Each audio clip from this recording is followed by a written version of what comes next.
Bonjour, voici une question importante. Comment est-ce que vous gérez le surmenage? Que faites-vous du stress que vous avez? Malheureusement, beaucoup de pasteurs et de personnes dans le ministère sont surmenés en essayant d'accomplir la volonté de Dieu. Mais ils n'y arrivent pas et parfois ils perdent leur temps et leur vie dans le ministère, et leur santé et parfois même leur famille. Ceci est un sujet très important. Mon nom est David McFarlane et nous allons partager sur 10 façons pour éviter le surmenage. J'espère que cela vous sera utile et vous épargnera des expériences douloureuses. Alors, chaque personne a le stress à un certain moment de sa vie. En effet, le stress fait partie de la vie. Mais beaucoup de stress pendant beaucoup de temps peut vous faire du mal. Et nous devons faire attention à cela. Et ce consiste à pouvoir identifier les signes avant que cela n'arrive. Et quelles sont les choses que nous pouvons construire dans nos vies afin d'avoir une vie équilibrée, afin de ne pas être surmenés, mais afin que notre ministère grandisse et se répande, et que nous ayons du succès, et que nous soyons plus forts en tant que chrétiens et leaders, avec le stress et au travers du stress. Un violon, un violon, un violon produit de la bonne musique parce que les cordes sont tendues. Alors le stress produit de la bonne musique. Mais si vous le vivez longtemps, ça peut vous détruire. Ma femme Diane a une guitare, elle joue de la guitare. Et nous voyageons beaucoup, elle l'avait dans la boîte. Et en ouvrant la boîte, un jour, la manche de la guitare avait été brisée. Parce que les cordes avaient été très tendues pendant longtemps, et cela avait brisé la guitare. Et cela vous arrive à vous, à moi. Lorsque nous sommes sous le stress pendant longtemps sans être aidés, cela peut nous détruire aussi. Et nous ne voulons pas que l'ennemi puisse gagner dans ce genre de situation. Un homme du nom de Peter Drucker, un expert dans les affaires aux États-Unis, a fait ce commentaire, et il s'agit de l'Amérique, mais je crois que ça s'applique dans tous les pays du monde. Il a dit « Les 4 boulots les plus difficiles en Amérique, et pas nécessairement dans cet ordre, il a dit être président des États-Unis, président d'une université, directeur exécutif d'un hôpital et un pasteur. Un pasteur, il a identifié le pasteur, un leader d'une église, un homme qui est la cible d'un très grand stress. Et si vous êtes dans le ministère, j'imagine que vous savez qu'il a raison. Alors comment pouvons-nous éviter cela, mais avoir du succès dans le ministère? J'ai été avec American Express, j'ai été un exécutif de American Express. Et en tant qu'homme d'affaires, j'ai marché avec beaucoup de stress. Je voyageais partout dans le monde, j'avais des bureaux partout où nous avions des journaux, et c'était toujours occupé. Mais je n'avais pas le stress que j'ai aujourd'hui en tant que quelqu'un dans le ministère. C'est une autre sorte de stress. Dans le business, oui, j'étais stressé, mais j'avais des temps de congé et le stress était différent que celui que j'ai aujourd'hui. Tandis que dans le ministère, j'ai découvert que c'était totalement différent. Un jour, vous pouvez vous retrouver avec une victime de suicide et vous essayez de consoler la famille, une perte d'une vie, quelque chose d'horrible qui s'est passé. Et le moment suivant, vous vous retrouvez dans un mariage. Vous célébrez des gens qui se marient ou la naissance d'un enfant. Ensuite, vous vous retrouvez à des funérailles où quelqu'un a perdu son boulot. Et vous êtes là à pleurer avec les gens et à vous réjouir avec les gens. Et parfois, on vous appelle au beau milieu de la nuit. Lorsque quelqu'un traverse des moments très durs, il n'arrive pas à dormir. Et vous vous rendez compte que ce dont les gens attendent de vous sont vraiment difficiles. Un jour, j'ai vu ce qui s'est passé sur un avion. Cela a eu lieu en avril, le 28 de l'année 1988. C'était le vol 243 Alloy Airlines et l'avion était un Boeing 737-297. Et cet avion voyageait depuis les îles d'Hawaï, Hawaii Airlines. Et tout à coup, les journaux ont déclaré que l'un des moteurs a explosé en plein air, à une grande distance. Et cela a même consumé l'une des hôtesses de l'air et elle est morte. Et la moitié de l'avion n'a pas pu être retrouvée. Et le capitaine a pu atterrir l'avion comme il fallait. Il y avait toutes ces images dans les journaux avec cet avion où il y avait des sièges qui étaient ouverts. Et alors, on a essayé de vérifier si l'avion avait bien été maintenu. Et ils ont remarqué qu'il avait bien été maintenu. S'ils avaient mis de l'huile, s'ils avaient tout vérifié, et s'ils avaient fait cela régulièrement. Mais ils ont découvert une autre chose. Le problème n'était pas que l'avion n'avait pas bien été maintenu, mais c'était que cet avion particulier, au lieu de faire de longues distances, faisait de petites distances et il montait chaque fois et redescendait, montait, redescendait. Et chaque fois qu'il montait, il y avait de la pression. Et il était ensuite déprécié et ensuite sous pression et ainsi de suite. Et parce qu'il montait et redescendait souvent, cela a fatigué le métal. Et cela a été la cause du problème. Et c'est un peu comme le ministère. Dans les affaires, c'est comme si on fait de longs voyages. Mais dans le ministère, nous montons et descendons avec nos émotions. Dans les cas de conseil, avec les gens qui ont des problèmes entre eux, ou en célébrant avec quelqu'un qui a été baptisé dans l'eau. Alors nous voyons que les stress sont différents, mais ils sont dangereux et réels. Il y avait un homme qu'on appelait Pierre Scazzero. Il avait fait quelques études et je vais vous les lire. Il a dit, les études ont démontré que les pasteurs dans les églises ainsi que le personnel sont surmenés. Il a identifié que beaucoup de gens dans le leadership comme vous ou vous potentiellement sont surmenés. 80% des pasteurs admettent qu'ils n'ont pas assez de temps avec leurs épouses et que le ministère a un effet négatif sur leur famille. Je ne veux pas que vous répondiez si cela est vrai pour vous, mais pensez-y. 45% des pasteurs disent qu'ils ont expérimenté la dépression ou le surmenage, au point qu'ils avaient besoin d'être absents du ministère. 45%. Presque la moitié des pasteurs sont passés par ces moments. Voyez-vous, l'ennemi nous attaque dans le ministère. 50% admettent qu'ils sont incapables de joindre les besoins du boulot. Les programmes et les demandes sont trop élevés. On attend tellement de choses de vous dans le ministère. Et parfois, c'est tellement de choses. Comment pouvons-nous nous protéger? Comment est-ce que nous mettons une structure dans nos vies? J'ai 10 choses que j'aimerais vous partager dans cette série qui sont vraiment importantes. Vous savez, parfois l'Église n'est pas tellement gentille envers les pasteurs. Si vous êtes le leader d'une église ou un ancien ou quelqu'un membre du conseil, vous pouvez peut-être faire attention à ce que je vais dire. Vous avez peut-être besoin d'écouter pour protéger votre pasteur et d'aider votre pasteur. Je parlais à mon voisin, c'est un catholique, et je lui parlais de Jésus. Je l'encourageais à aller à une église locale où j'estimais qu'elle pourrait avoir de bonnes relations avec des gens de son âge. Et quand j'ai mentionné le nom de l'église, elle a dit « Cette église ?» Et elle m'a dit « Cette église chasse ses pasteurs de la ville. » Et vous savez quoi? La tragédie, c'est que je n'avais pas de réplique parce qu'elle avait raison. Cette église traitait mal les pasteurs et les chassait de la ville. Comment pouvait-elle savoir? Elle n'était pas une évangélique. Elle ne fréquentait pas cette église. Mais peut-être qu'elle avait entendu cela chez la coiffeuse ou peut-être à la cafétéria dehors. Voyez-vous, lorsqu'on traite mal les pasteurs, cela va affecter l'image de Christ dans la communauté. Et bien sûr, cela va amener un stress incroyable sur ce pauvre pasteur. John Maxwell, qui est un expert dans les affaires, a fait cette déclaration. Il a dit, un jour il est allé à une église et il y a trouvé un vieil homme et le vieil homme a dit, j'ai été dans le conseil pendant 35 ans. Et John a dit, formidable, 35 ans, vous devez avoir vu beaucoup de changements durant 35 ans. Et l'homme a répondu, oui, j'ai vu beaucoup de changements durant mes 35 ans, mais j'étais contre chacun d'entre eux. Que c'est tragique d'avoir tellement d'opposition dans notre propre église et avoir du stress non nécessaire lorsqu'on est dans le leadership. Permettez que je vous donne quelques citations de Pierre Scazzero, qui a découvert quelque chose à propos du stress et comment cela nous affecte en tant que pasteur aujourd'hui. 52% des pasteurs disent que eux et leur épouse croient que leur ministère pastoral est mauvais pour leur famille et leur santé. Plus de la moitié pensent que être dans le ministère est une chose négative, à cause de la pression que cela met sur la famille. Je pense que vous vous identifiez à cela, mais nous avons des solutions et nous allons voir des moyens de pouvoir éviter cela. Il dit aussi, les pasteurs et le personnel de l'Église travaillent de longues heures pour pouvoir continuer. Et par conséquent, ils passent moins de temps avec le Seigneur, leur famille et leurs amis. Et donc, ce n'est pas étonnant qu'à la fin, ils sont déconnectés spirituellement, émotionnellement et relationnellement. Et donc, si c'est le cas, qu'est-ce qu'on peut y faire? Et c'est ça dont nous allons discuter aujourd'hui. J'ai vu un signe sur une église. Et je ne pense pas qu'il voulait l'écrire ainsi, mais voici ce que l'insigne disait à l'extérieur. N'accepte pas que les inquiétudes te tuent, accepte que l'Église t'aide. Je pense que cela était très triste. Maintenant, la vérité, c'est qu'il y a un côté sombre du ministère, un autre côté du ministère.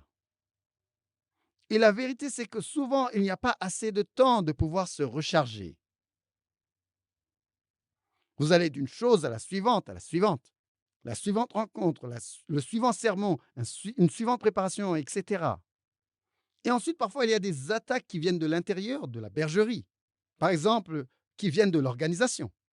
Vous savez ce que c'est que la politique? Politique, c'est un mot grec. Poly veut dire beaucoup et tic, ce sont des insectes qui sucent le sang.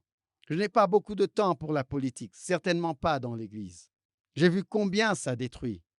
Un autre côté sombre du ministère, c'est que le travail n'est jamais terminé, il y a toujours plus de gens à atteindre, plus de gens ont besoin d'aide, ou l'incapacité à pouvoir plaire tout le monde. Et nous allons voir plus tard comment on peut se protéger de cela, ou travailler avec des volontaires qui ne sont pas obligés de faire ce que vous leur demandez. Ce sont des volontaires.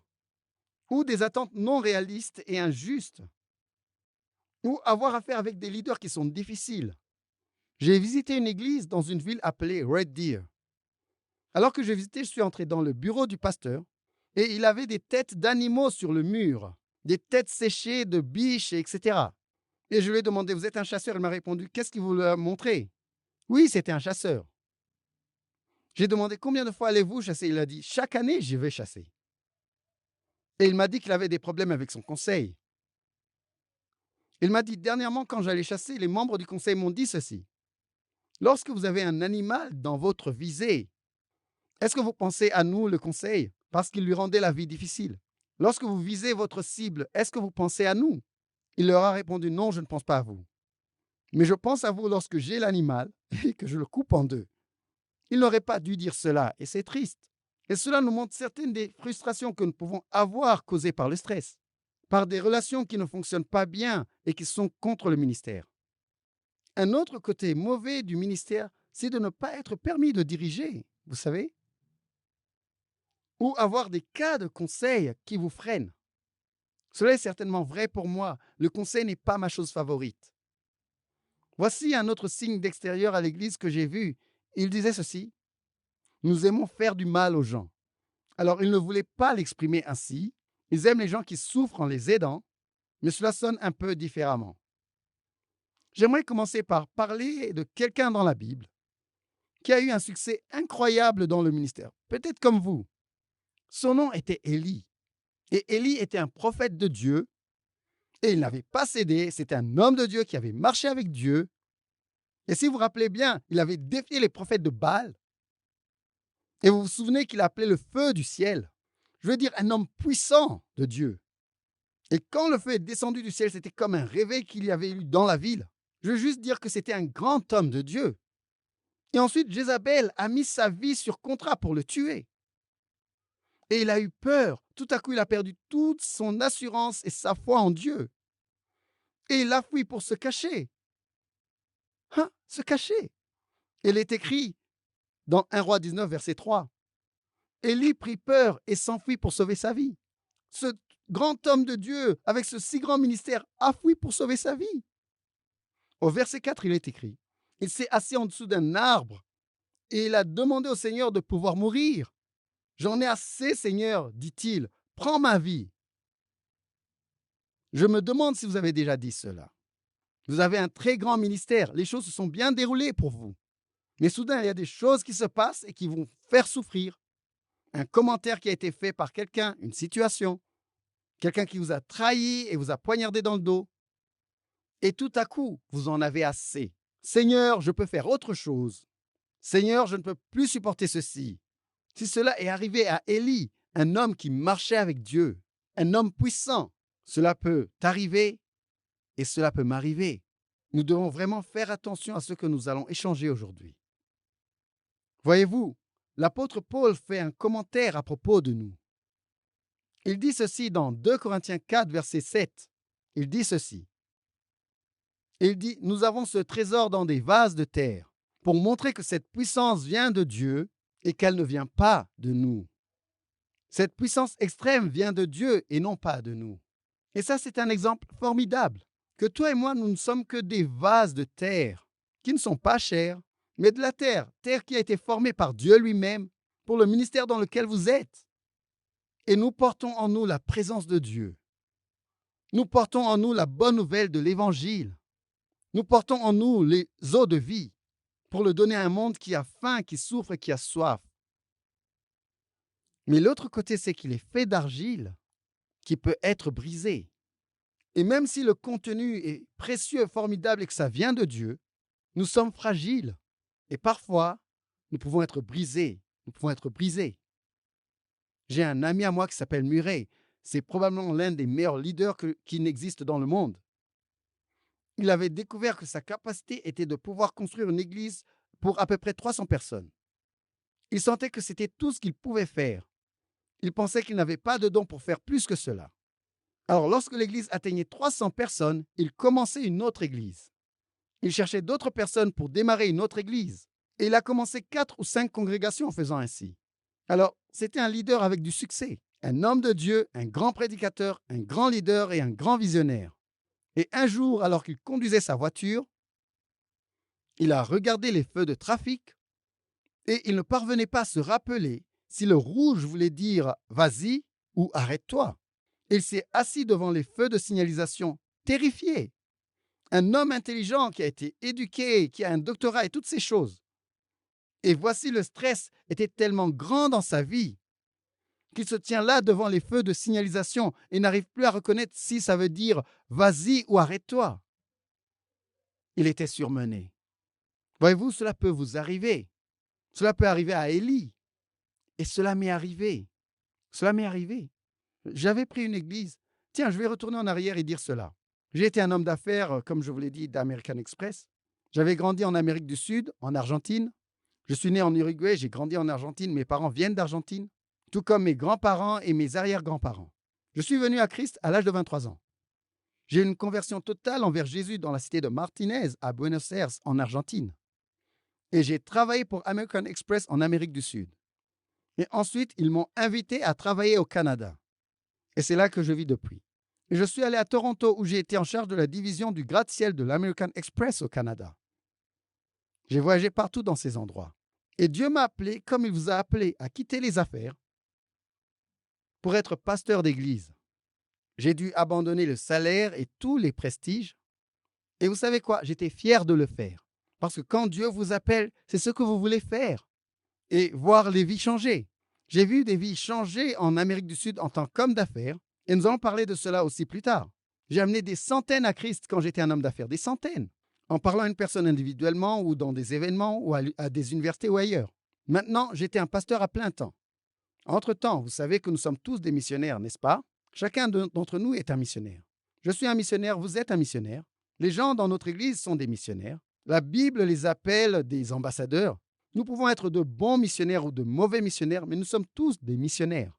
Et donc, Dieu m'a appelé à diriger l'église. Nous avons commencé avec 14 personnes, 4. Et cela a grandi pour devenir 1200 personnes. Nous avons vendu l'appartement, nous avons acheté de plus grands appartements. Nous voyons des gens venir à Christ chaque dimanche. Chaque semaine, nous voyons 2, 3, jusqu'à 20 personnes qui donnaient leur vie à Christ. Nous avons développé un programme de disciples qui excelle, que j'avais appris à faire en Amérique du Sud. Parce que j'avais été formé en tant que disciple, et alors nous avons fait le même programme de disciples au Canada, et cela a marché au Canada comme il fallait. Et donc l'Église grandissait, nous baptisions des gens chaque mois, et les vies étaient transformées.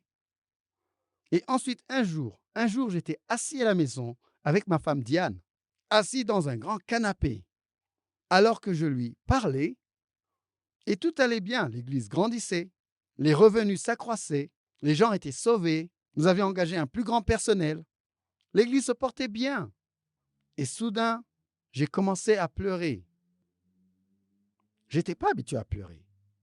Mon père, un homme militaire, m'avait éduqué en disant « Les hommes ne pleurent pas, n'ont pas besoin de câlins, et etc. » Et me voici, j'étais assis dans mon canapé, et tout à coup, j'ai commencé à pleurer. J'étais surpassé, et quelque chose à l'intérieur de moi s'est cassé.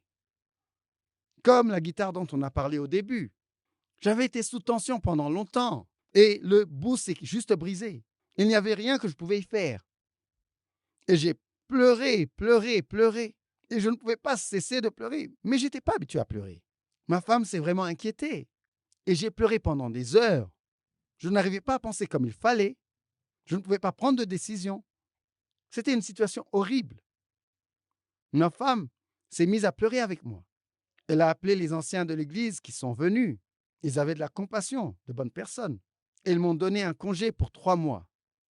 Et durant ces 3 mois, j'ai dû apprendre comment reconstruire ma vie et reconstruire mon ministère. Et donc, je vais vous enseigner ici, dans ce cours, comment vous pouvez éviter d'avoir des surmenages et lorsque vous en avez ou si vous en avez eu, comment pouvoir revenir et comment ramener votre vie en bon terme avec Dieu et votre famille et avec toutes les responsabilités que vous avez. Et j'espère que cela sera un événement pratique qui puisse vous aider. Et en effet, après qu'il y ait eu un surmenage, cela m'a donné de la compassion pour les pasteurs comme vous. Et c'est pour cela que je prends le temps d'en parler comme je suis en train de le faire maintenant. Et cela m'a amené à réaliser qu'après le surmenage, mon ministère a été plus grand, il a été meilleur et plus fort qu'il ne l'avait été. J'ai continué à diriger des églises qui ont grandi jusqu'à atteindre 1500, 1600 personnes. Et bien sûr, nous continuons à avoir des gens qui venaient à Christ chaque fois. Et maintenant, je voyage partout dans le monde en parlant et en voyant des gens venir à Christ par des centaines. Tout ce que je peux vous dire, c'est que premièrement, vous pouvez l'éviter. Et deuxièmement, il y a moyen d'apprendre de cela et devenir plus fort et meilleur dans votre ministère.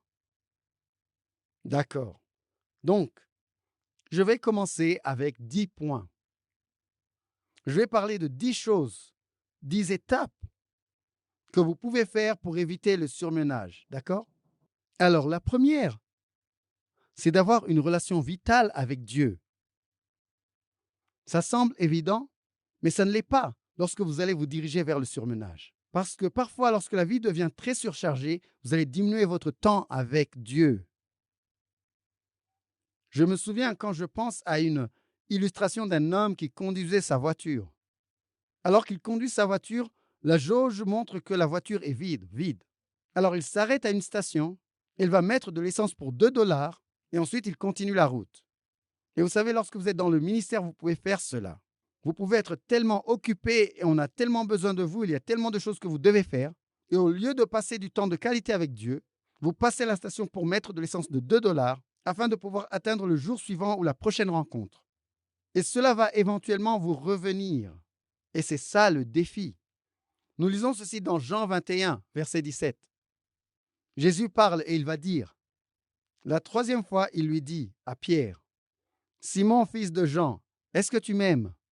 Pierre était choqué parce qu'il lui a demandé pour la troisième fois, est-ce que tu m'aimes? Il a répondu, Seigneur, tu sais toutes choses, tu sais que je t'aime. Et Jésus lui dit, paie mes brebis. Dieu nous aime. Il vous aime. Il vous a appelé au ministère. Et son but pour vous et pour moi, c'est que nous soyons en bonne santé, afin que nous ayons quelque chose à nourrir les brebis. Mais cela vient de notre relation avec Dieu. Nous ne devons pas ignorer cela, plus spécialement lorsque nous sommes sous le stress. L'histoire de Saül dans l'Ancien Testament me fait peur. De toutes les histoires, je veux dire qu'il y en a d'autres, mais celle de Saül, il a pensé qu'il avait déjà tout reçu et il a négligé Dieu. Et éventuellement, il a perdu tout son ministère. Cela pourrait arriver. Cela pourrait m'arriver. J'ai un ami qui est japonais, Takeda. Je lui ai aidé à démarrer une église japonaise dans la ville de Toronto il y a plusieurs années. Maintenant, il vit dans British Columbia, au Canada. Et il avait un ami qu'on appelait Bill. Bill était un grand prédicateur, un homme bon, un bon leader, un homme qui avait un très grand ministère. Et beaucoup de gens venaient à son église et écoutaient les enseignements qu'il donnait. Et ils voyaient comment il priait pour les gens et les gens étaient guéris. Il prêchait, les gens étaient sauvés. C'était un pasteur avec beaucoup de succès. L'église a grandi et il a eu une réputation. Et plus tard, on a découvert qu'il avait une liaison extramaritale. En effet, il avait des relations sexuelles avec une autre femme qui n'était pas la sienne. Et lorsque les gens ont su que c'était un adultère, c'était la fin de son mariage, c'était la fin de son ministère, on l'a renvoyé de l'église, il a dû aller vendre des voitures pour vivre. Sa femme et sa famille ne voulaient plus rien avoir à faire avec lui. Il a tout perdu. Tout. Mon ami Takeda est allé le voir. Parce qu'il ne l'a pas abandonné, il a continué à être son ami.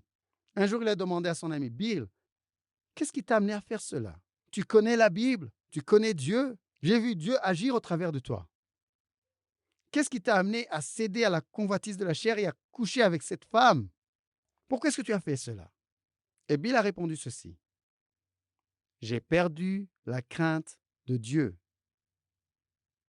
Comment est-ce qu'on perd la crainte de Dieu? Je pense que cela arrive parce que nous ne passons pas du temps avec lui. Et cela est un rappel pour toi et pour moi. Nous avons besoin de passer du temps avec lui. Alors voici la question.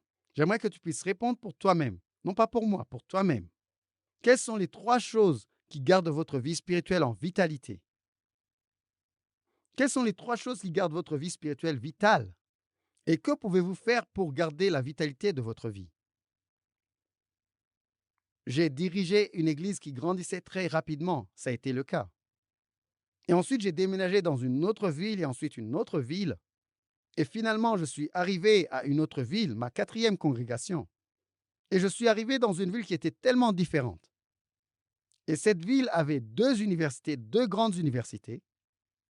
Et les gens étaient très instruits et de grands travailleurs. Et nous avions à peu près 52 docteurs dans la congrégation.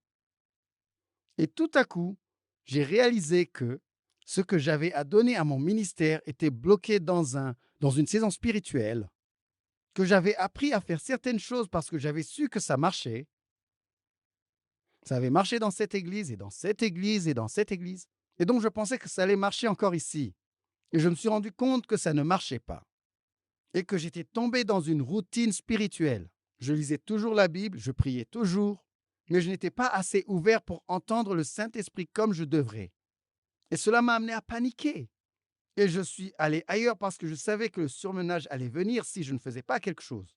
Et je suis allé ailleurs pour passer du temps et rencontrer Dieu. Et c'est là que Dieu m'a montré comment je devais faire les choses différemment, comment je devais enseigner différemment, comment je devais changer ma manière de parler, comment je devais changer de vocabulaire. J'ai fait tous les changements nécessaires et l'Église a doublé en taille en moins d'1 année. En effet, la première année que j'étais là, on a baptisé plus de gens que dans les 10 dernières années qu'ils avaient passées.